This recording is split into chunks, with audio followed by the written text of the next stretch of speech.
respected Sadhguru, Her Royal Highness Princess Noor of Jordan, board members of IWEC Foundation, dignitaries, ladies and gentlemen. Namaskar and welcome to this exclusive interaction with Sadhguru. Sadhguru, on behalf of IWEC, I'm joined by Princess Noor in offering our sincere thanks for considering our request to address our members in this annual virtual IWEC conference of 2020. This conference brings together the businesswomen and professionals from across 40 countries. Sadhguru, as women leaders, it is crucial for us to understand our role in the post-COVID era. And this does include demonstrating extremely complex qualities such as empathy, sympathy, and compassion. On behalf of IWEC, I and Princess Noor will need your guidance to understand the key to be more effective as women business leaders. And now let me invite Noor for the interaction further. Noor, over to you. Namaskar. Thank you so much, Harjinder, for your words. Sadhguru, I am a lifetime student of your teachings, and it's such an honor to connect with you today. Wonderful. I would primarily be talking to you. Wonderful. It's lovely. This is the advantage of the virtual world. Yes, isn't it? I would like to thank my fellow IWEC members and participants. This is the third year I'm a chairwoman, and honestly, I'm in awe of the growth and learning opportunities that are shared with us. In preparation for our meeting today, we have heard that you've been up to many adventures, that you're currently in the US and you're traveling extensively on your bike and engaging with so many people. And it's such a refreshing image to visualize such playfulness, yet bringing such deep work of conscious growth and wisdom. Could you just give us a little insight on what this experience has been like for you so far? Oh, this motorcycle journey? Okay. I wouldn't think that you would be interested in motorcycles. As a fellow biker, Oh, it is it definitely. so? Okay. This was essentially billed as Exploring Spiritual America. So, there were many aspects to this. One important thing is we wanted to visit all those sites and Native American nations. When I say Native Americans, for most people in the world, maybe few Americans know the details, but for most people in the world, they know only what they have seen in the Wild West movies of a bunch of men screaming and hollering and shooting whoever comes their way kind of imagery. But there used to be over 500 nations, Native American nations in North America.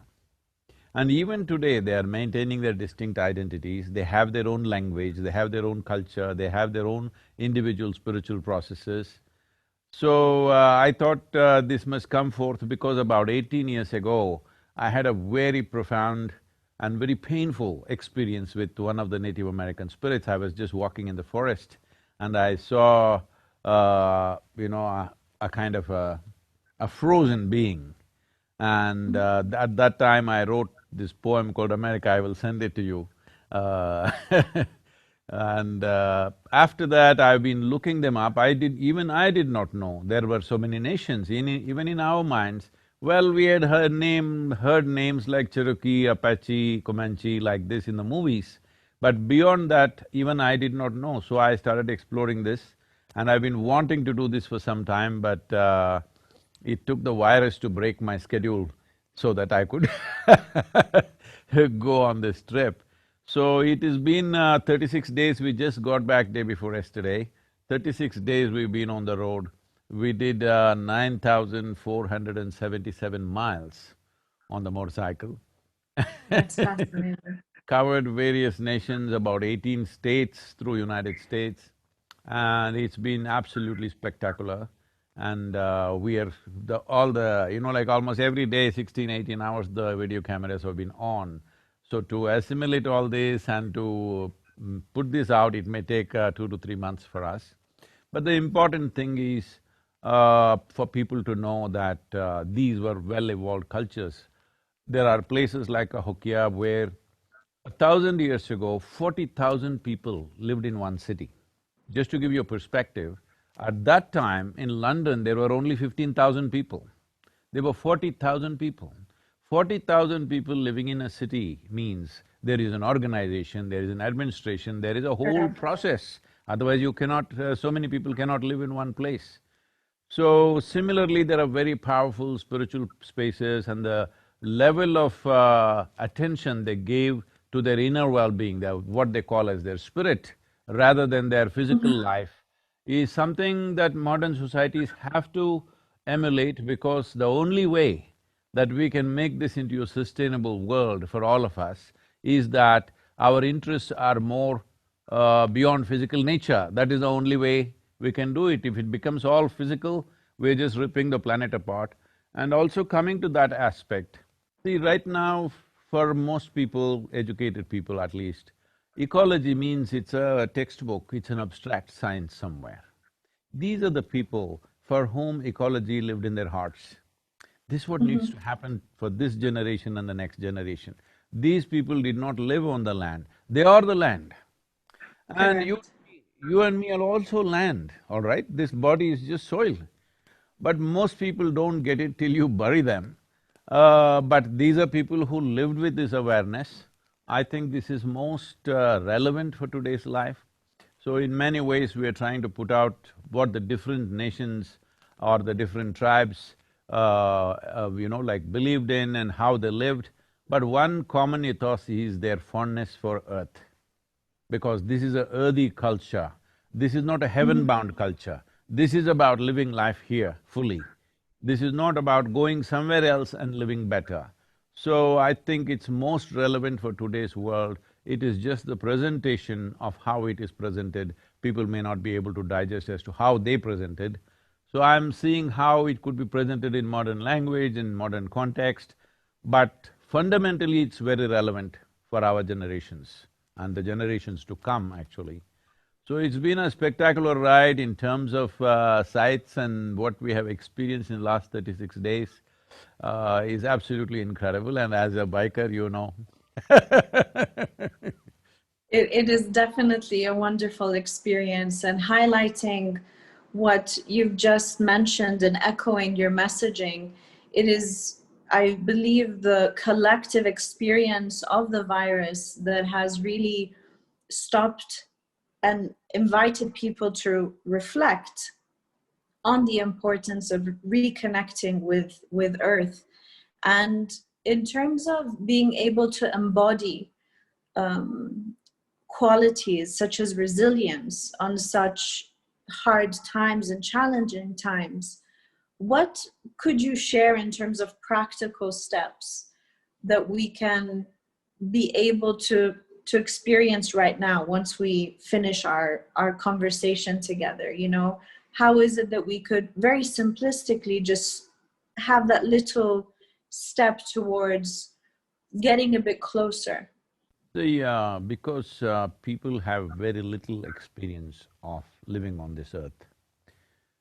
The moment these four walls came around us, we have no experience of life.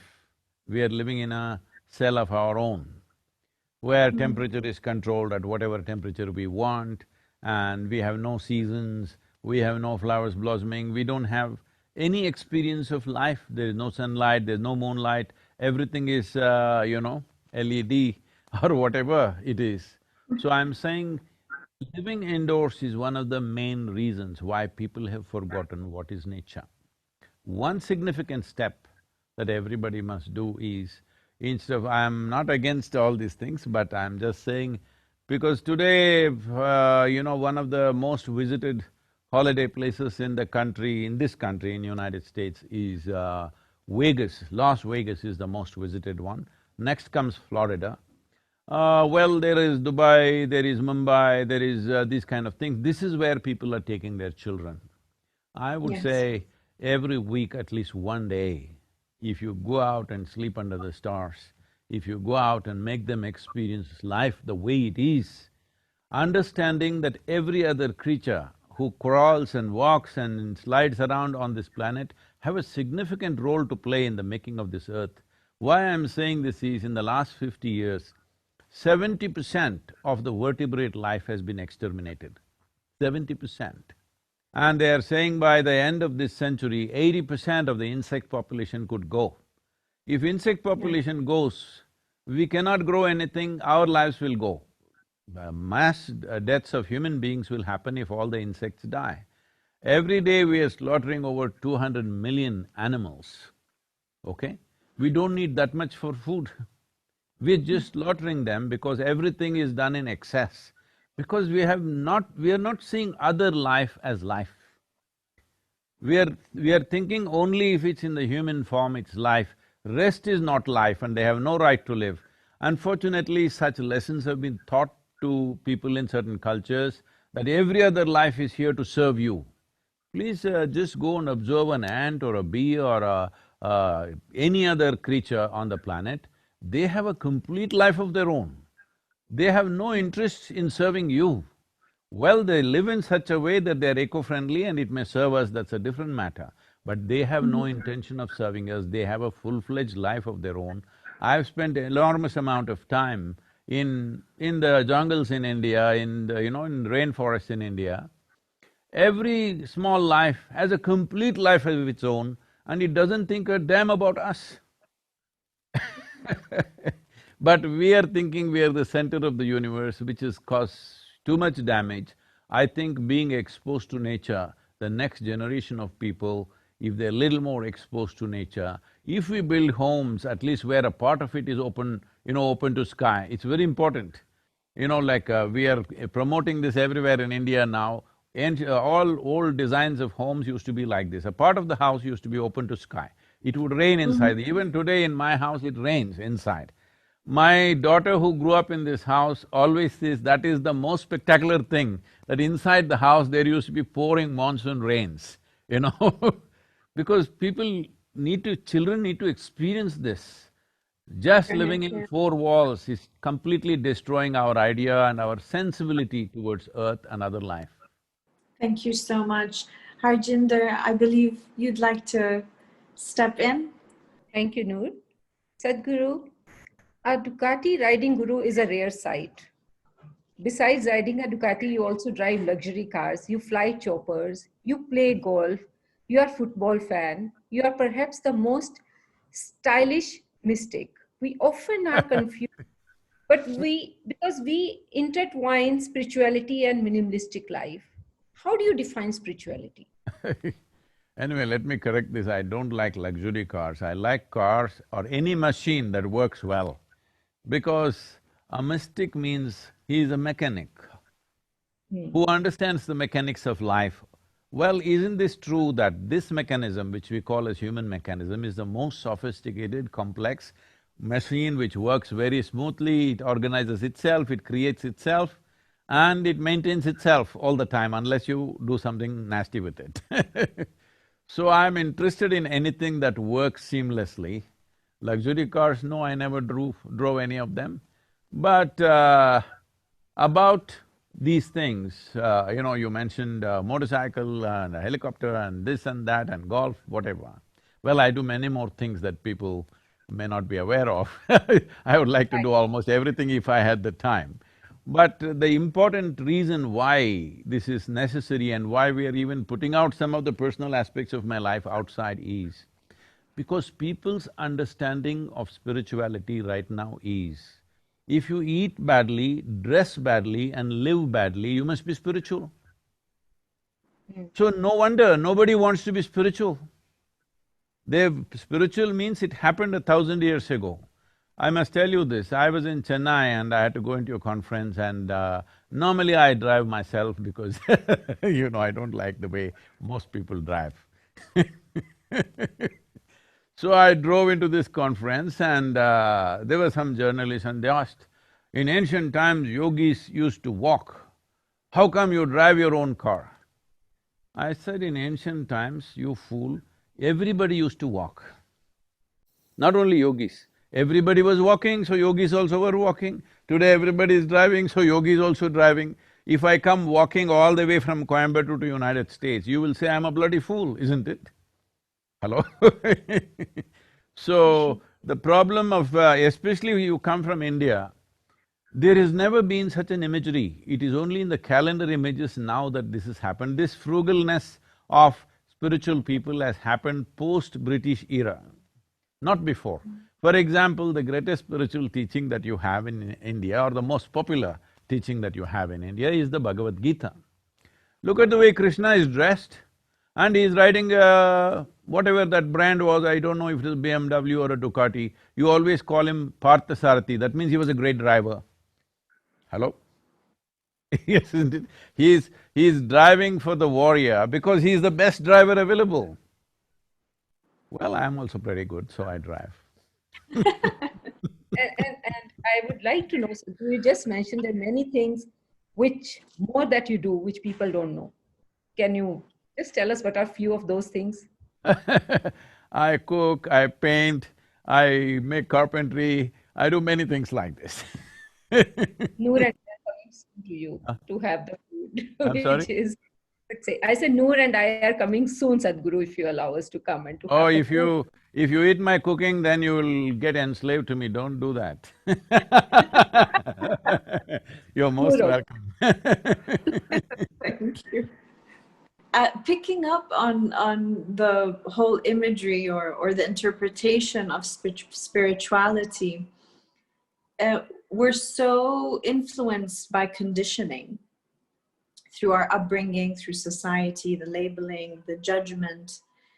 What are the steps for us to be taking or to be reflecting on? And I would primarily love to focus on the youth as well, not only on our current work, not only on today. What would be the steps for us to start peeling those layers and really heightening consciousness? As you mentioned previously, obviously those four walls, let's break them, connecting more to nature. I'm very interested in understanding better. So how do we peel those? How do we bring awareness to that, okay, you're a mystic, so this is who you are, that's how you need to live, and it happens very much with everything else in what we've created as human beings. Now that you use the word peel twice, so let me hang on to that word. Yes. Yes, in a way, peeling is what is needed. If you want to see, you must peel your eyes. Very simple. If you have your eyelids down, you can't see. Similarly, if you want to see anything, you need to peel because this is the nature of our vision. Unless something is opened, we can't see it. When it comes to the individual human being, we cannot open this body because if you break it, you can't fix it. So what is physical, you don't have to open because what is peeling in physicality is just a question of creating distance. See, this is a fact that you and me as we sit here, well, I have a body, you have a body. This body, we were not born like this. We were born only like this and we became like this. We became like this by the food that we consume. Yes, it is just accumulation of food or it's just a piece of the planet. As I said earlier, most people don't understand that the soil that we walk upon and the body that we carry are not different.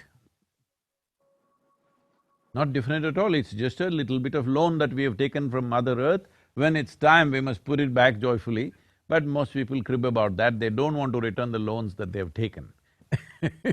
Mother Earth is Right. generous to give you what you want, but when it's time, she collects it atom by atom. She won't let you keep anything.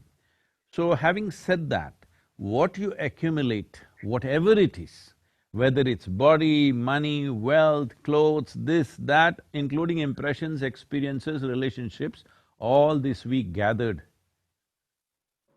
What we gather can belong to us, but cannot be us, isn't it?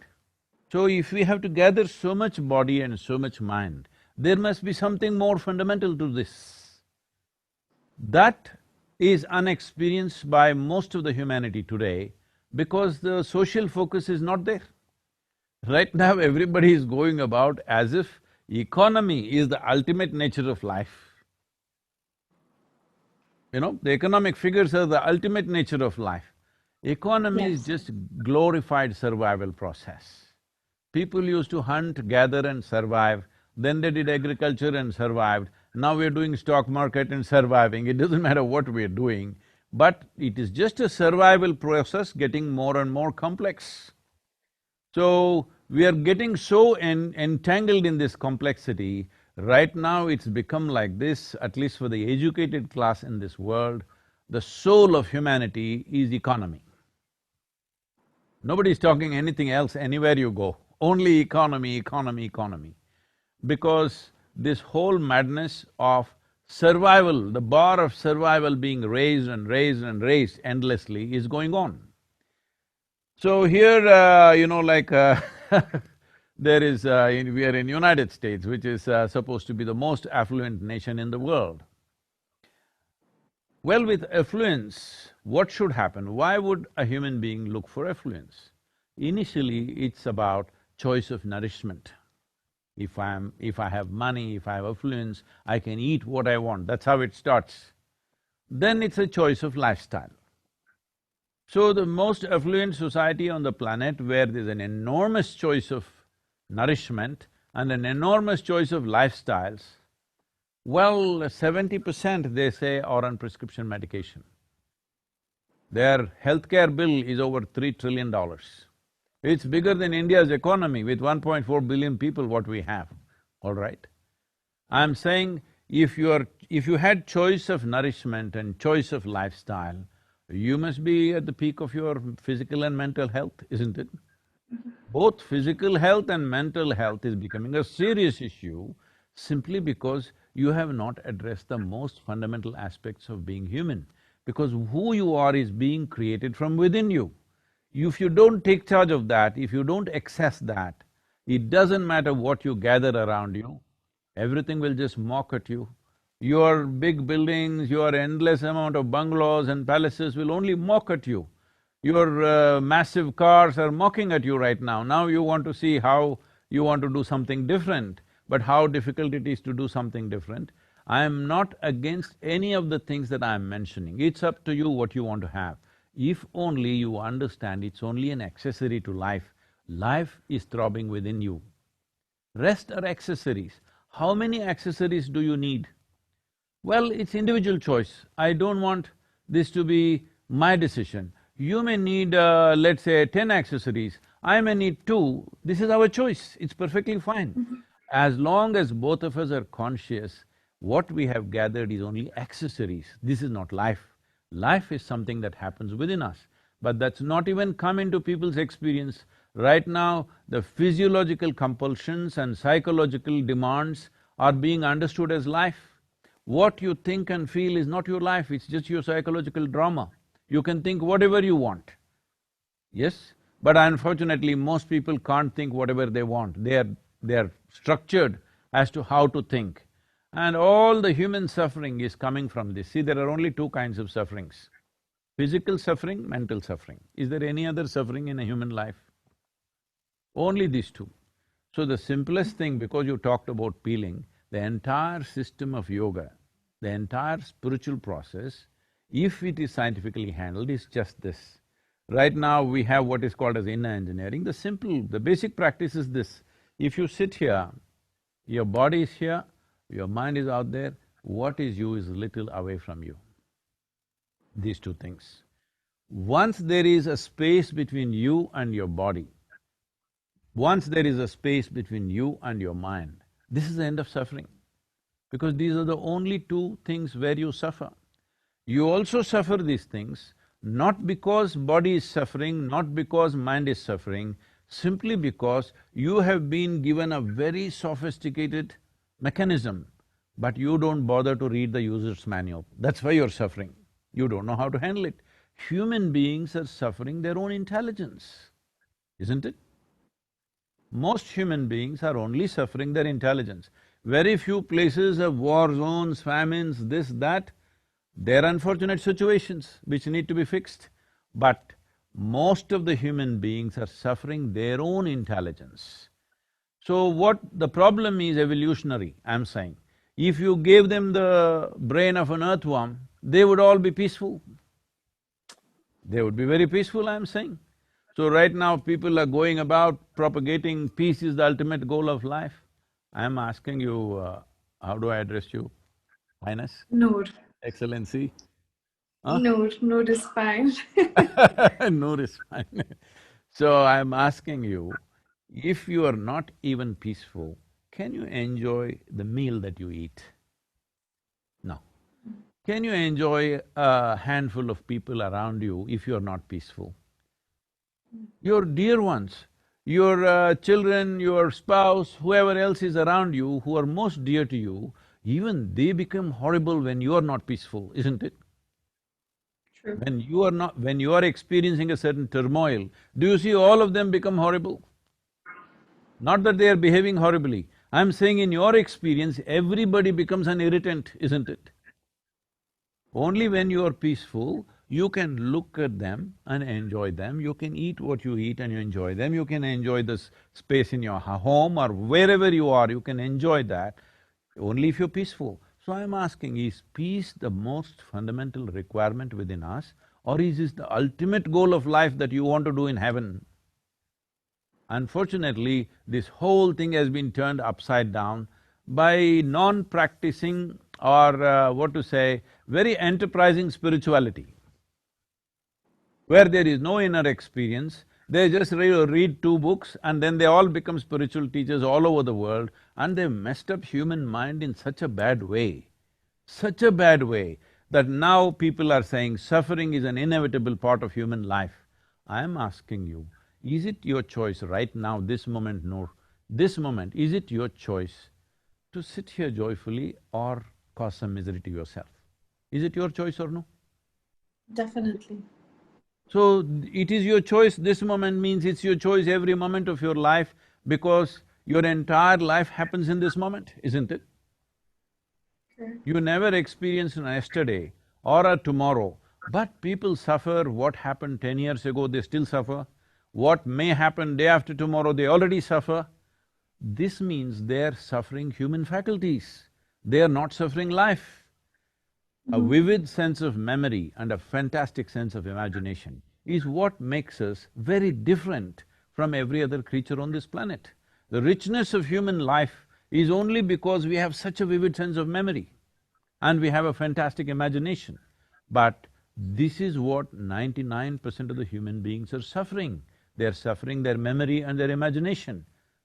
Essentially, they're complaining about evolution. I'm saying to get us to this level of cerebral capability, it took millions of years of work, millions of years to make an amoeba into such a complex life. It took millions of years of work and now people are suffering that. How bad is that? Can I ask the question, Sadhguru? Sadhguru, you just spoke about economy. You touched upon the issue of peace. And here I'm asking you a question about women who can be a part of economics of the world. Do you think that women can really be a part of inclusive economics, which many people or we would like to talk about? And then, if we are, then we try to multitask. We want to take so many roles. And that obviously brings us stress also, because if we want to deliver, stress is, I think, a part of this. How do we manage everything? How do we balance everything? Can you give us some advice as women in business? Why are you saying stress is a part of this? No, no. So Uh, essentially, you are saying some kind of suffering should be there if you have to be successful.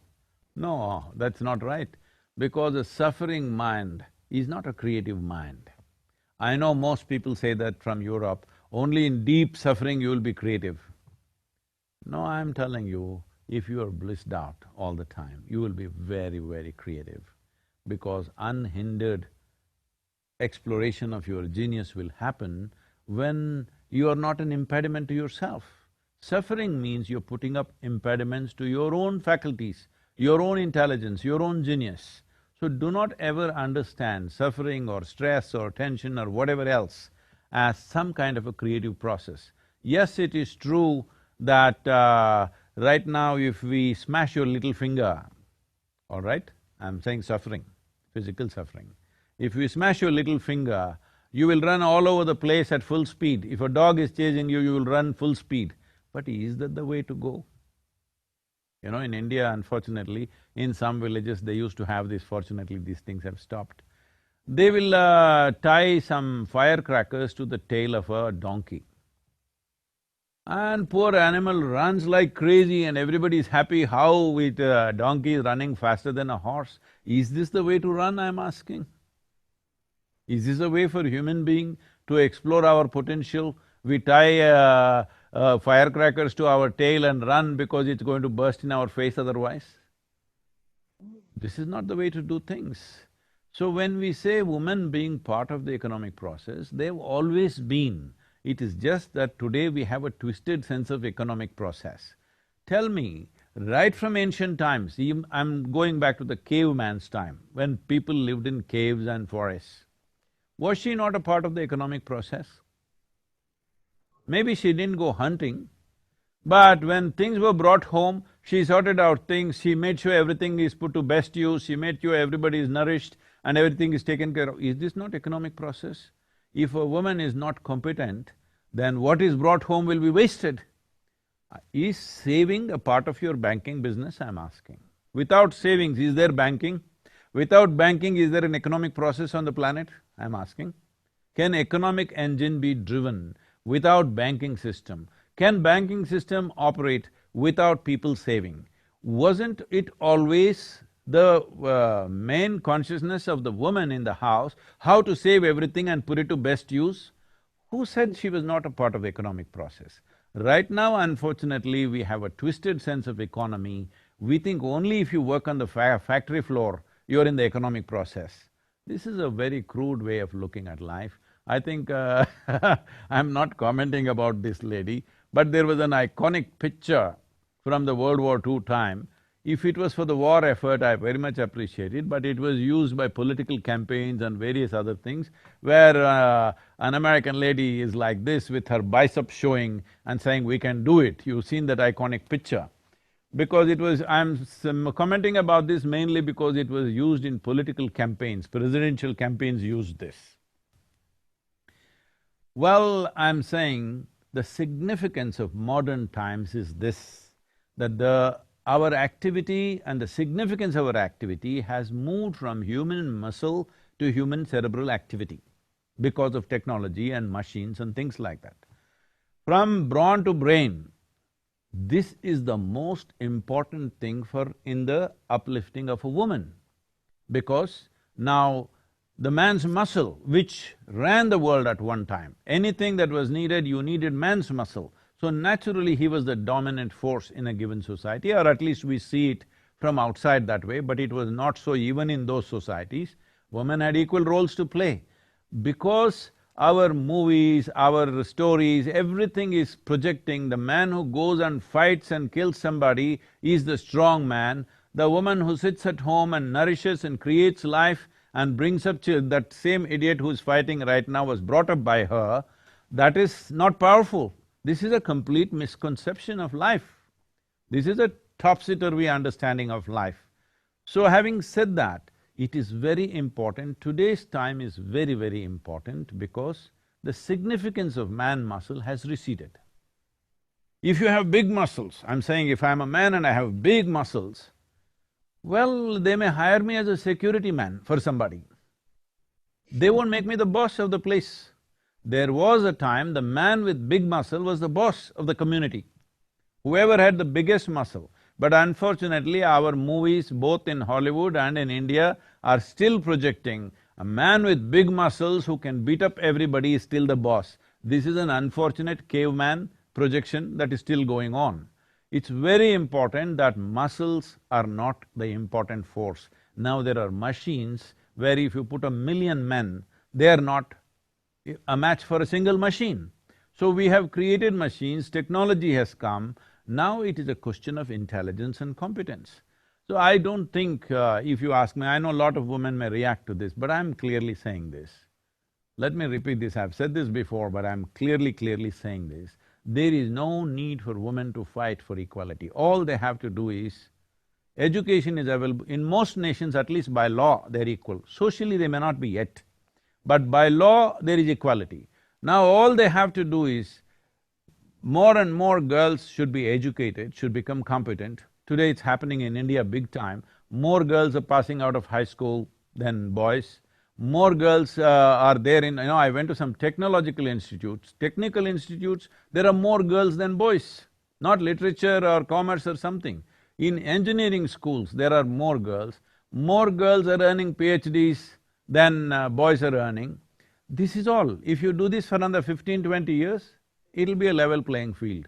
Instead of just creating unnecessary rancor, unnecessary resistance where from the other side also ugly things will happen, this is all that has to be done, because empowerment is the way to go forward, not a fight, not showing your muscle, because even a man's muscle is meaningless, why is a woman's muscle so important now?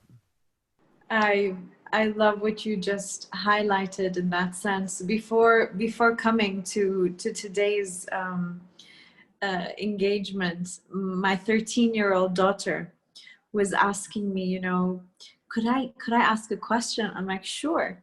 So this is from her picking up on this whole male-female that she is influenced by, given society and the narrative that has been played.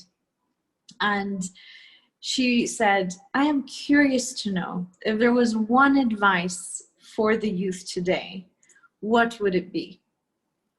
See, gender is a personal thing. Mm-hmm.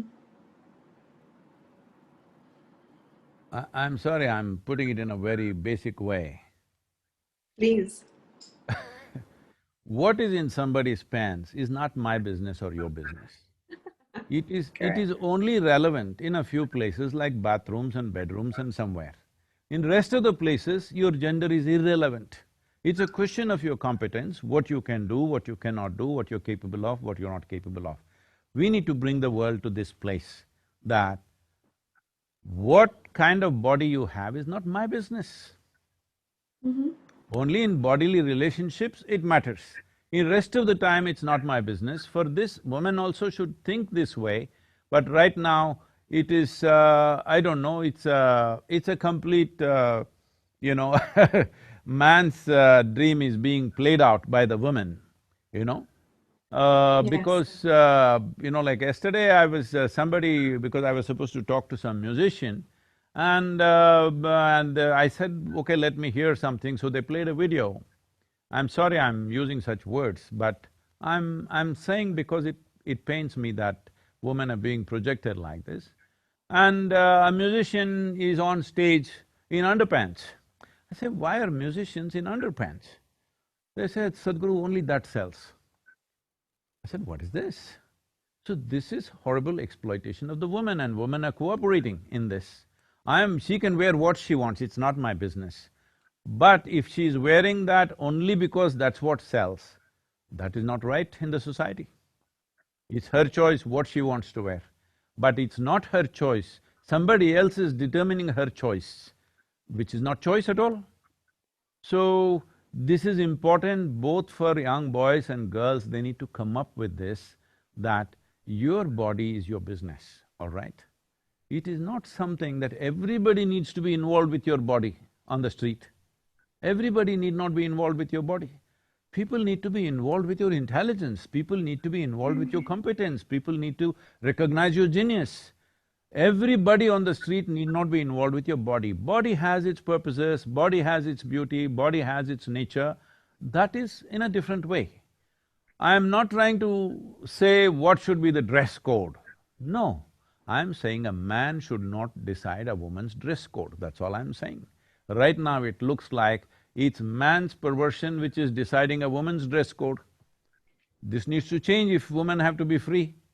So this is why I'm saying, as from man's muscle it is moving to a cerebral nature of activity, similarly from a woman's flesh it has to move to a cerebral nature of activity. So right now this may sound like an absurd thing, no, this is how women are. No, this is how man has expected woman to be. This is not how women are. I know enough women in my life, all around me, to clearly know that this is not how they are, but they think this is what is expected out of them. Is that a superwoman syndrome, Sadhguru, that you call this? I'm sorry? Is this a superwoman syndrome that they define this as, where women just want to project themselves in a certain way? No, I'm saying this is a sure way to destroy the beauty of feminine in the world, because right now you understand masculine as the ideal of success. If you want to succeed, you have to be like a man, you have to show your muscle. This must go, because this whole thing is coming from this is a consequence of, in one way, that economic engine drives everything in the world. When economy is the only thing that matters, everything is a marketplace. Everything is about… See, in the marketplace, if I give less and take more, I'm smart, isn't it?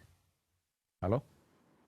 If I go to a marketplace and give more and take less, I'm stupid.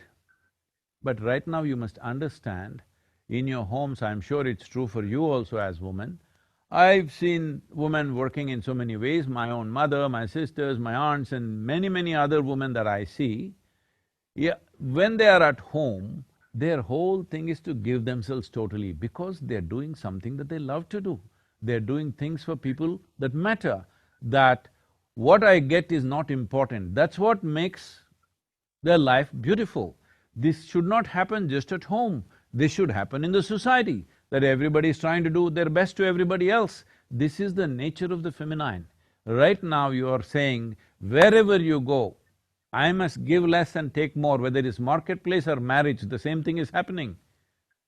And nobody is happy, nobody is living well, nobody can relax their guard. All the time everybody is guarded against each other, because every place is a marketplace. Everywhere you go, you're seeing how you can profit. No, that's not how human beings can live well. Human beings can live well. This is right now, I constantly live among volunteers who are always trying to give their best in any given situation. People ask me, Sadhguru, of all the things that you do, what's the most important thing? I say, people around me, the sort of people that I've gathered around me who are willing to give their lives away without any expectation. This is what is most beautiful about my life, because that is what is most important in the world. Every place is a marketplace means we are always trying to take advantage of somebody, isn't it? When your mind has become a marketplace, there will be no consciousness, there will be no finer aspects of life, there will be no room for the feminine in the world. Masculine will rule. It's all about conquest, it's all about exploitation. It's not about, it's not about love, it's not about inclusiveness, it's not about involvement with life. Where there is no unbridled involvement with life, there is no life at all. Only with involvement you can know life. There is simply no other way. I just would hand over to Noor. Before that, I want to further ask you one thing You more. use the word superwoman, I would say my mother was a superwoman. She did not earn a single rupee in her life, but she was a superwoman, she was the most respected in the family. Well, did she ever ask, what will I get? Never, but she is a superwoman. We all are superwomen, Sadhguru. Thank you so much. Yeah. I want to ask you, Sadhguru, is, now if we are a business, we doing business. Business is gender neutral. It doesn't recognize who is a man and who is a woman, and I totally believe in this. Now, as a woman who is into a business, it is our dharma, it is our duty to earn money so that we can give employment to many people and we can contribute to the economy of our country. So how does it gel with your idea of feminism? Is it what we are doing something right, or we should be, I would like to know your opinion on this. No, just now you said business is gender neutral. Then you say we are women in business. No, you are just in business, you are not a woman.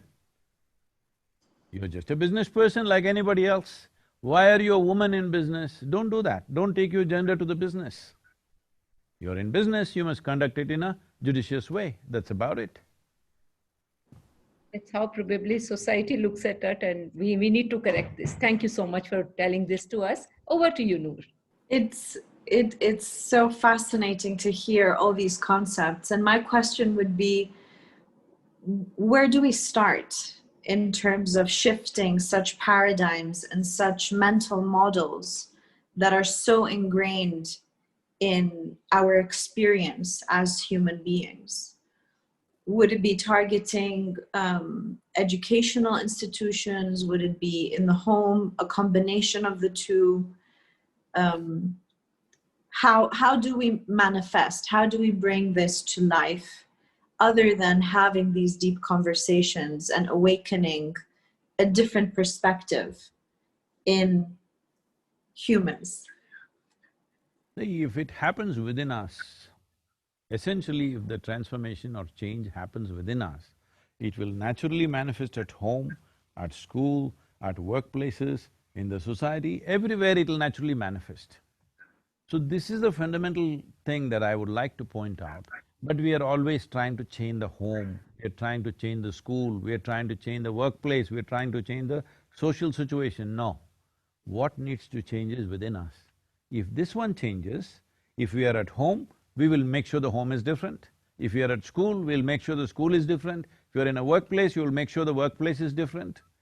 So, right now, this may look like a faraway thing, but just look back and see, 25 years ago, across the world, not just in any one place, where was, I mean to say, in terms of work, in terms of recognition of competence, in terms of educational qualifications, where was a woman 25 years ago and where is she today? Most people wouldn't imagine, isn't it? Isn't it so? In most societies, most people could not imagine that this will happen. So I'm telling you right now, the only thing that was tilted against her were, one thing is the man's muscle. He's got stronger, bigger muscles for survival.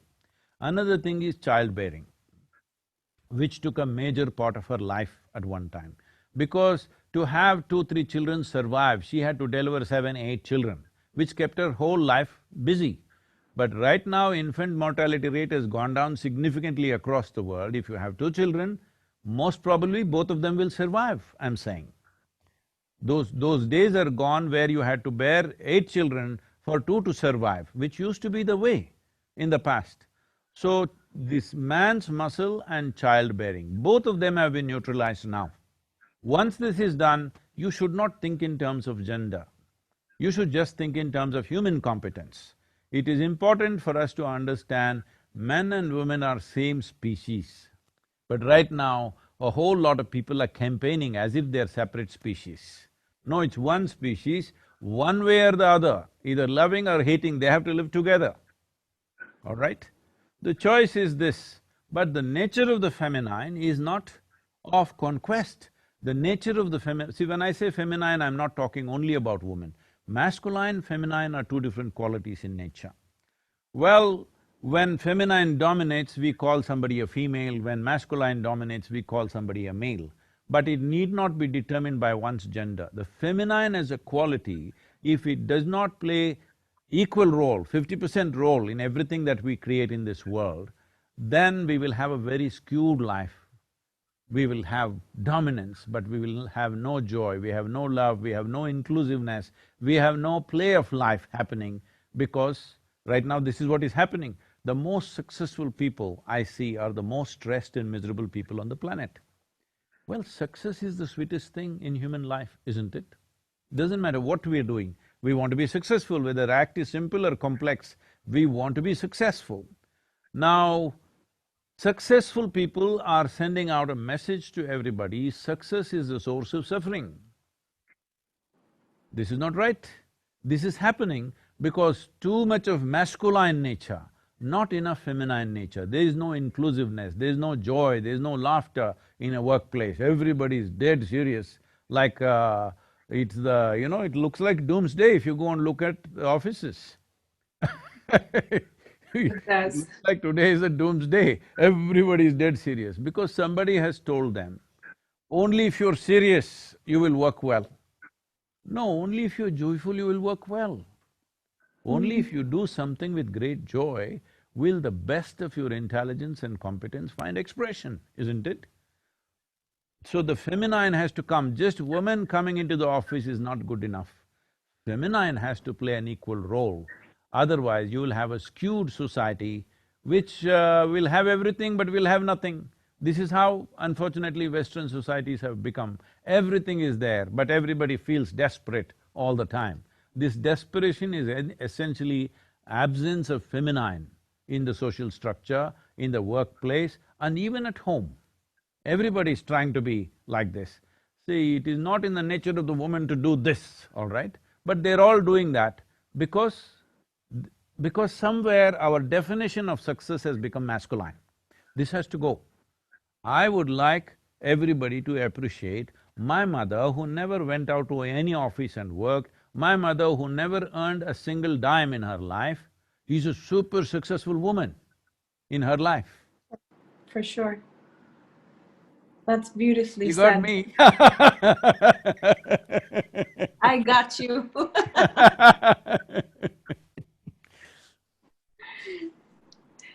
That was very well said, Sadhguru. I would like to ask you, you said yoga is the ultimate expression of life. Could you tell us more about your love with yoga and why did you say this, that yoga is ultimate expression of life? I'm not in love with yoga. I am yoga in a way, because the word yoga means union. Well, we've been talking masculine, feminine. If we have to talk in those terms, if these two things unite, this is yoga. If what you think is you and me, this is your idea, you understand?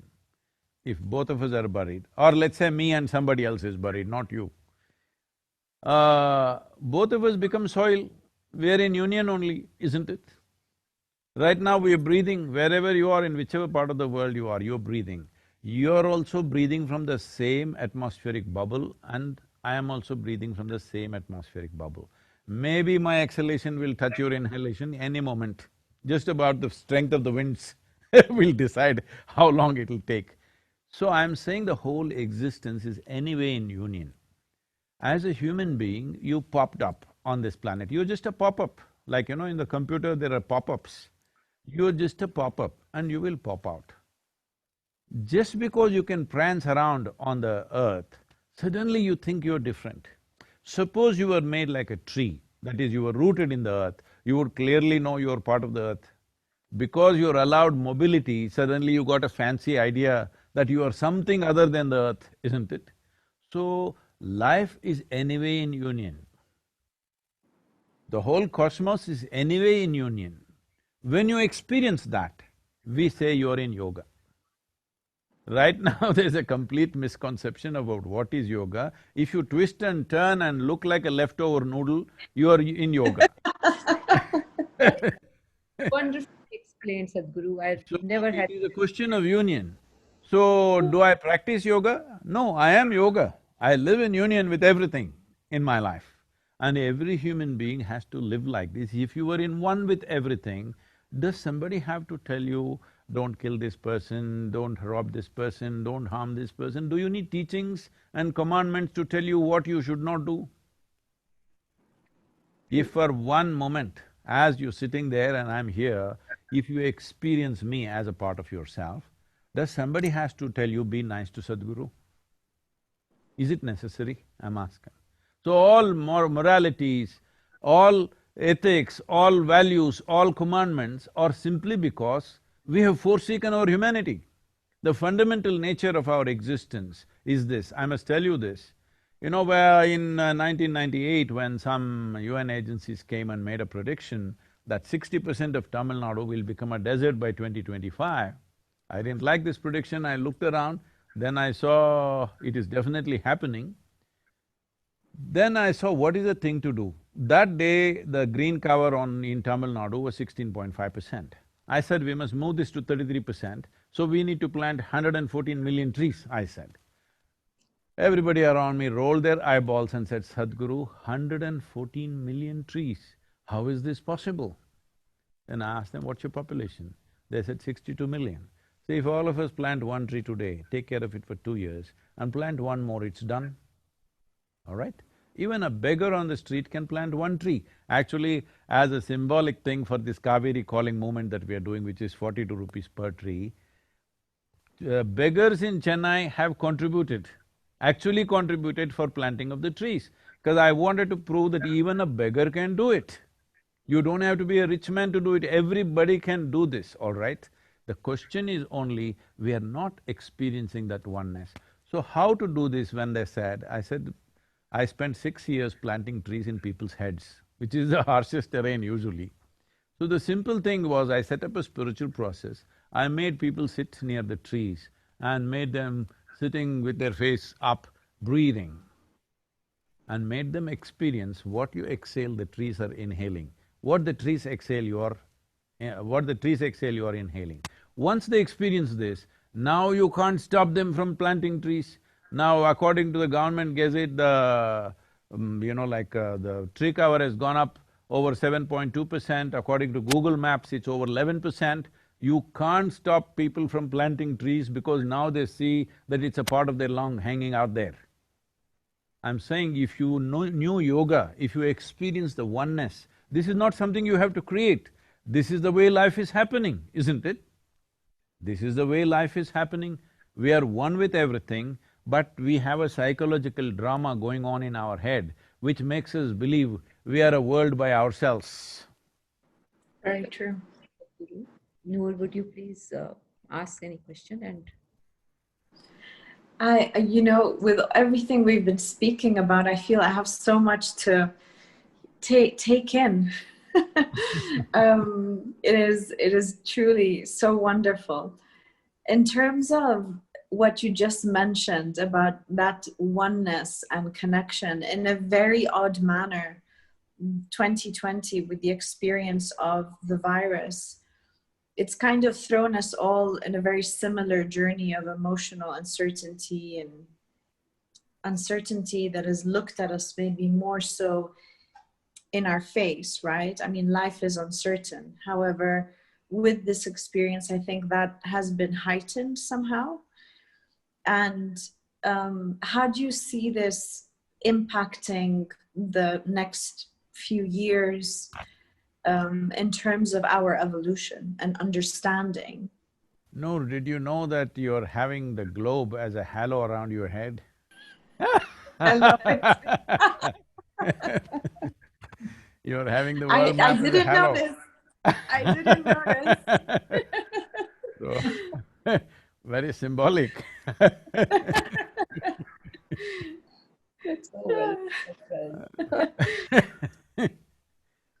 So, the thing is about the pandemic. See, it's very simple. If only the humanity was little more conscious. When I say little more conscious, the essence of being human, when compared to other creatures is, they all have instincts of compulsive behavior. Their survival process, their reproductive process, everything happens instinctively. This is why even their reproductive times are decided by nature, okay, for all the other creatures. But for human beings, many bars were removed by nature because we are supposed to be, we are the only ones who are referred to as beings. Nobody else is a being. This is the only one which is referred to as a being because we are supposed to know how to be. If we knew how to be, what is the problem with the virus? All we had to do was, when the virus started coming in, if we said, okay, this virus is coming in next 14 days, All of you simply be by yourself, don't do any human contact, just be by yourself, do whatever you want to do, you sing, you dance, or you close your eyes and meditate, do whatever. No human contact. If we were conscious beings, effortlessly we could have done that. That's the end of pandemic, isn't it? But just see how difficult it is.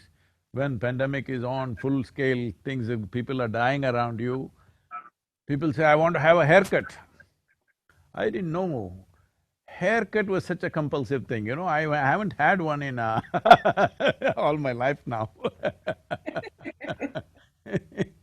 I'm saying, people are saying, I want to have my haircut, I can't live without my haircut. So, I'm saying we have become so compulsive, far more compulsive than other creatures actually, unfortunately. This is forsaking our humanity, because humanity comes into play only when we are able to consciously choose what to do and how to be. Once we give up our conscious choice of right now how to be, then we are no more human beings. We've just gone back in evolutionary scale. So this is all that needs to happen. It's not just for this pandemic. Whatever else may happen to this planet, all right? Whatever else may come our way, because what the world throws at you is not your choice. Not always your choice at least.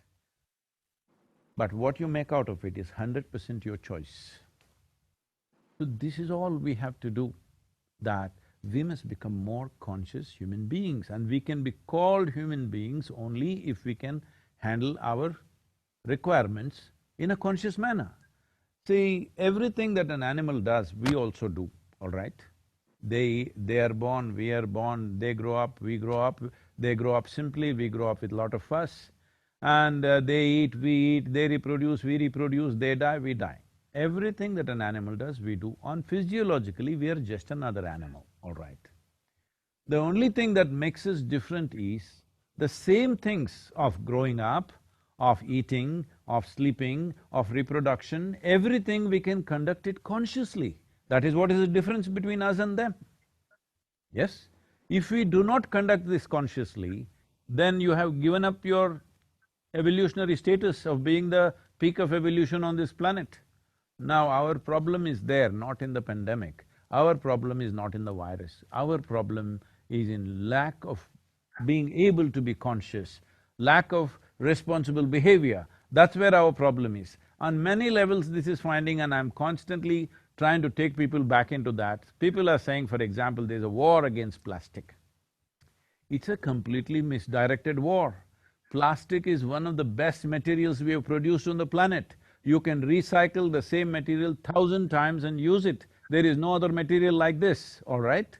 It's a fantastic material, you can make just about anything out of it. But now it's become a serious problem. It is in the oceans, it is in the rivers, it's in the landfills, it's everywhere. The problem is human irresponsibility, isn't it? The problem is not plastic. If you use plastic responsibly, it is a great thing because you don't have to produce any other material, you can keep on recycling the same thing for many years, for generations of people, we can use the same material. But we are saying we are waging a war against plastic, we are waging a war against virus. No, viruses, bacteria, all these things have always been there on the planet. Many times it's jumped. In the process of our evolution, in the development of our intelligence, in the development of human placenta, virus has played a significant role. Maybe this virus will make a genius out of you, I don't know. I'm joking, this is not a time to joke, I know everybody's dead serious. Because people have died, people have lost their loved ones, people have lost… Yes. Economic losses are there, but you do not know the full impact of this virus upon your system yet. You still do not know, that's a fact. Sure. In the past, it has happened million years ago or so, that the basic quality of human placenta, which is the basis of women being able to bear healthy children, is because of virus influence. A certain virus influenced us. Similarly, the development of our body, our intelligence, nearly 52% of our body right now is microorganisms. Only 48% is genetic material, rest is all other creatures living within us. So, The problem is not of the virus. Virus has always been there on the planet. Maybe they were in the bats, maybe they were in the pangolins, right now they chose us. But the problem is just that human beings are behaving in unconscious and compulsive ways. That is the problem. If we just consciously sit aside for one fortnight, it's a done thing. Yes. But can you get the human society to do that right now? That is the mystery. You are the Noor, you must throw light on us. It would be, it's a blessing, honestly, to have this exchange. And I'm very, very grateful for having been part of this conversation with both of you, really. Harjinder, please. Thank you.